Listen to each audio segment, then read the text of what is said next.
Cosmic Ghost Rider and Red Goblin gameplay revealed. We have updates on the Act 6 Nerf situation, Nick Koss and the worthy Captain America, and Thronebreaker title was live, but slightly disappoints. Yes, hello everybody, welcome back to the Marvel Contest of Champions news for Wednesday. We really have a jam-packed show of lots of stuff to go over, updates on the stuff of the scuff of the start of the week with the update, and as well some fun things from around the community.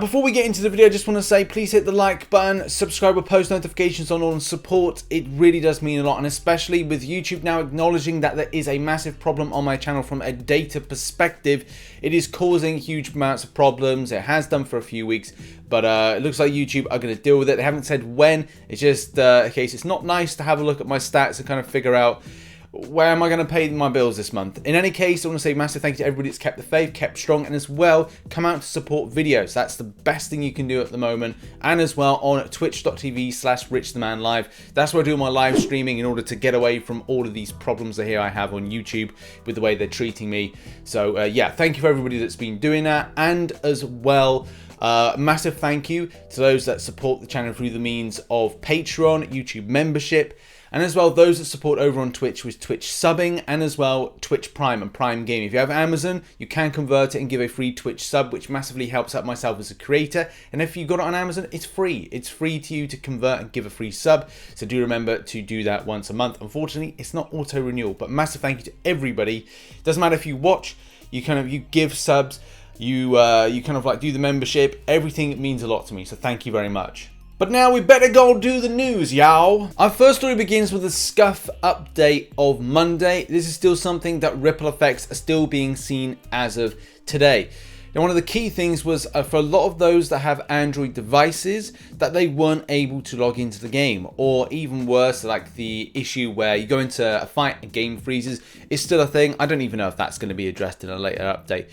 But this was quite a major thing of Monday, and is incredibly important, especially considering, and you know, we've got Alliance Wars on, we've got Alliance Quest coming up again for a new cycle. If players aren't able to access the game for whatever reason, this is bad. This is bad for participation in that. I know Kabam have asked for more info on stuff, but it's just a problem that still remains. And this is one of the key issues. Now, I found this out from being in the Marvel Realm of Champions Discord, the way that they kind of said that the games, or games in general, mobile games, are easy to develop for iOS based on it being quite a narrow kind of optimization as opposed to the way it is on Android, which apparently it's so expansive, it's difficult for any developer to make it as smooth as possible, depending on how they develop a game. I think more so with Marvel Contest of Champions because it's so, say, complex than most others, especially from what seems to be a fighting game. But either way, this is an ongoing problem and it is not good. The update on the problems that players are experiencing are one here, so same problem here, iPhone 8 Plus and Samsung S8 Wi-Fi and data. While running Quest Arena, log on the game, I get a hold time connection error. People have the same problem. Samsung Galaxy, I don't know if it's now limited to just that, or it's like here we've got someone saying about iPhone 8 Plus and Samsung. So does this then point to more of a location based issue? This is a key problem. So far, no update. There's 6 pages of discussion and no update thus far. If I learn anything more, I'll let you know, but it could be a case there is more to this that meets the eye. Also, in further update, the ghost situation. Now, I know a lot of you will be concerned, or would have been concerned back when this seemed to be a problem at the start of the week. I know there's been a couple of videos made on it, including one of mine. It is not enough. It is a definite issue.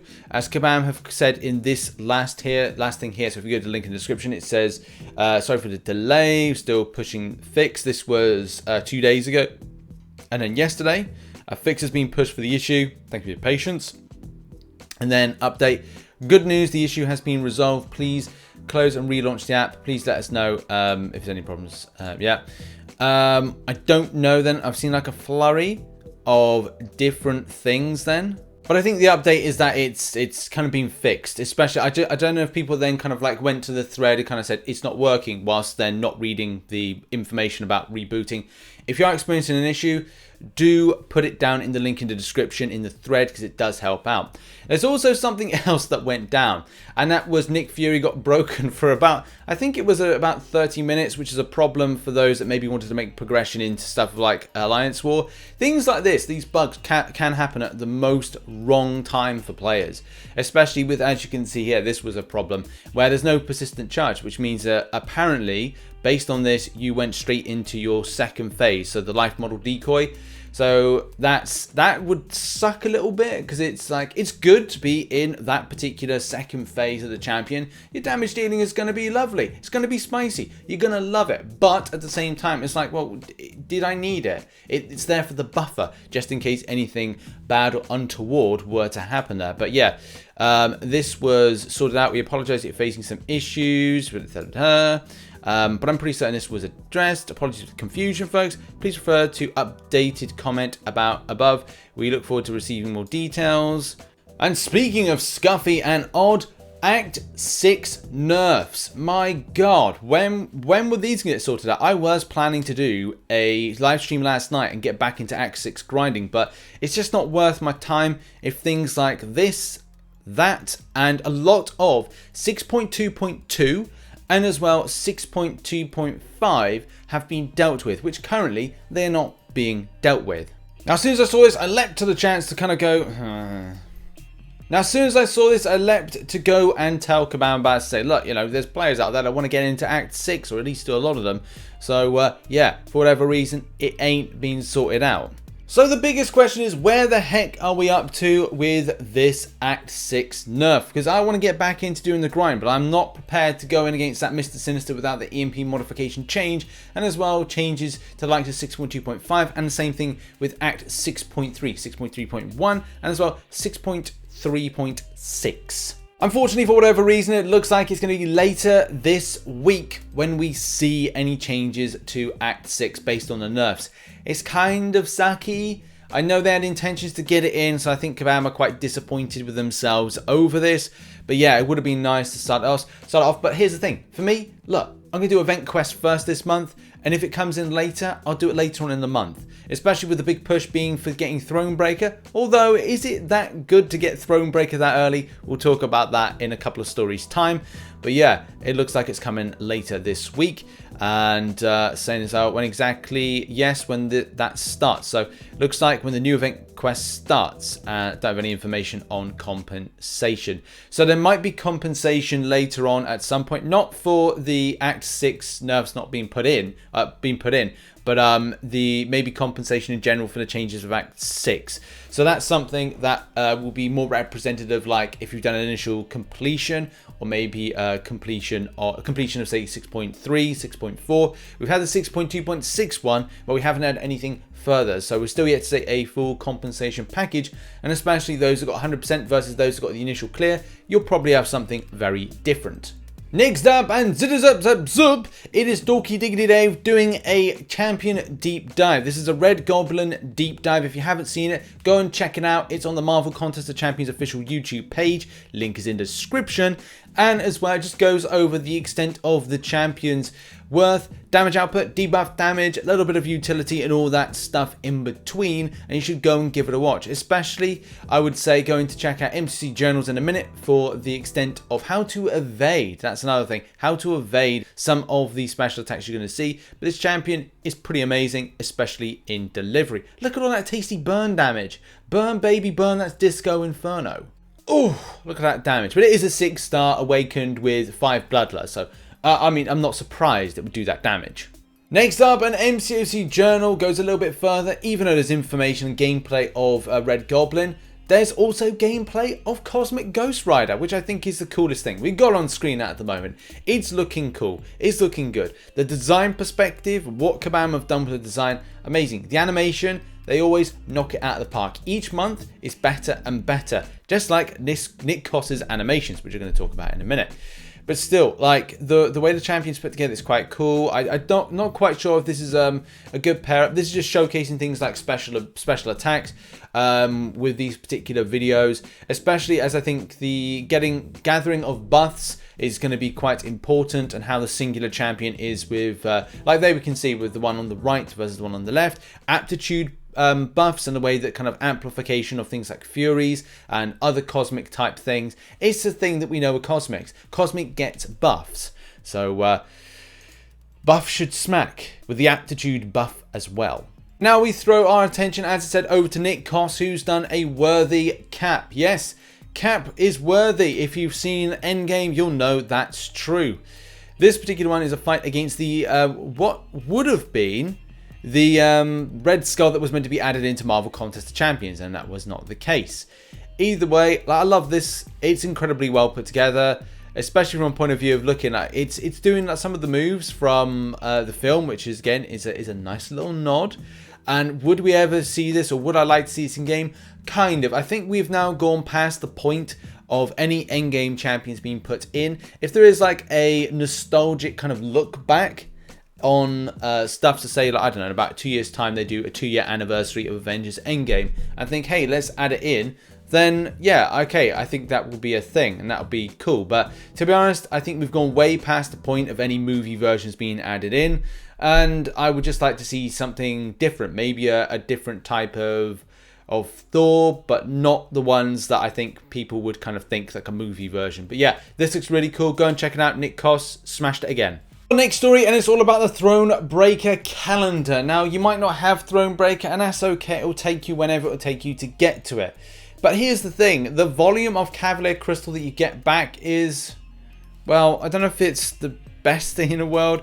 Let's face it, at the end of the day, you're more than likely getting a 3-star champion. We all know that. We can say, yes, oh, there might be a slight chance. I mean, look at me. I've opened like a load of Cavalier Crystals over the case of like 1.5 years. And it's only been the last month that I've picked up one 6-star, where people have opened, say, less than me and picked up a 6-star. So you kind of go like, right, okay. But here's the thing. Getting Cavalier Crystals in Thronebreaker is kind of weird when you're getting them once every 14 days. That's right. From what I think the calculations is, and especially by one of the forum threads, is that you're getting a fully formed Cavalier Crystal every 14 days. That's not exactly brilliant, especially if you have more luck with the Grandmaster Crystal shards in the Cavalier Crystal, or the Grandmaster Crystal in general, like if you get like some better luck. It's a very weird situation. Going a bit further to illustrate that point, imagine every 7 days I pick up a 4-star. Yeah, okay, could pick up a 3-star, but again, that puts me in the same boat as those that have got the Thronebreaker title. I kind of think that this should at least be down to like 7 days, similar to what I'm experiencing here for those that have got the Thronebreaker title. It just seems ridiculous that I could potentially, in 2 weeks, get more value, more ISO, and as well more luck than those that have the Cavalier Crystal. Yeah, again, as I said, you could get a 5-star from yours because you got better percentage odds, and the same thing, you could get a 6-star.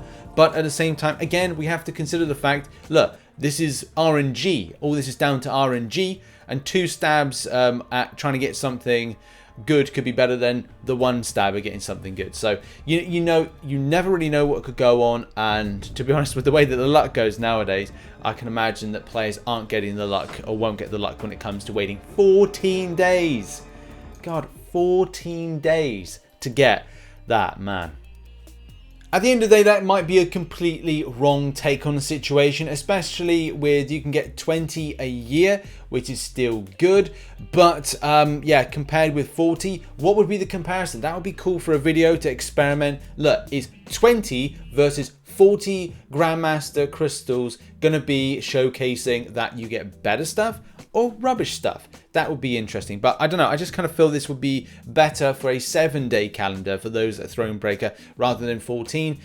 Put in the comment section if I'm wrong. Happy to hear that I'm wrong about this. Now on to our final story, which is arena predictions. Now, as a lot of you know, Red Goblin drops this Thursday. Yes, this Thursday will be the new champion, especially under the new scheme of getting the 3-star feature from the milestone, and as well the extension to 300 rank for this champion. Now, I'm unsure whether or not I want to go for the champion, especially with a lot of push to try and get Cavalier and Uncollected done to then go back into Act 6. That is my plan at the moment for this month, and especially trying to get that Thronebreaker title. Oh yeah, for all those lovely Cavalier crystals that you get. Oh, wait, I might have to wait a little bit longer. But they are reduced in units. They're at 175 units. Is that good? This is why my predictions are structured as follows. 60 mil for the 5-star version. It does take into consideration that there will be a lot of hype. 70 mil I think will be kind of pushing what I would have said before the changes. So 60 mil I think is pretty fair for this champion. But do expect not some shocks, but some better opportunities for players. 13.5 mil for the 4-star version. Again, I think there's sufficient hype around this champion, but I'm not sure if it would drop close to about 13 mil, but we will have to see on that one. By the way, CTP reviews will come out on Thursday, so they will come in line in conjunction with this. So yeah, get your grind on. And as well, if you don't follow Dan's Frontline MCC stuff, if you don't know, Dan is my co-host for the Contest Round podcast. He does a calendar on Frontline MCOC, frontlinemcc.home.blog, link in the description, and you can synchronize it to your own calendar, which it's important because then if you want to do that grind, it's there for you. Morningstar is going to be your basic, which is going to, for me, I think there's going to be a 1.7 mil job. So yeah, go and get your grind on. Have a good time this weekend. It is a very special one. A little bit of breaking news whilst I've been recording, and the Marvel Contest Champions news is now too long. It's 16 minutes plus long, so I need to kind of cover this as quickly as possible to say that the new side event is out at the moment. Go and check it out. It's really weird why Command dropped these things. I don't know where their scheduling of time is there. But hey, look, it's out now if you want to go and check it out. I will do a video on this. It'll probably be the second video of today, which will be out kind of just before the new event quest goes live. Very weird that Command rolled this out, but I think they did something similar before with other ones. In any case, go check it out. It is in-game now, I think, on all platforms, iOS and as well on Android. But more information later on this. And there we go. That's been Marvel Contest of Champions news. Go and check out some content recently posted up there. Do bear in mind this is update day, so expect a side quest explained video and also maybe another grind guide video. And then Thursday, again, more content associated with this month. And then we try and push towards the end of the week. And then it's going to be a busy weekend, and then back on it next week with a lot of stuff. Lots more stuff is coming from the channel as we gear up for the end of the year. Thanks for the support. See you all soon. Bye-bye.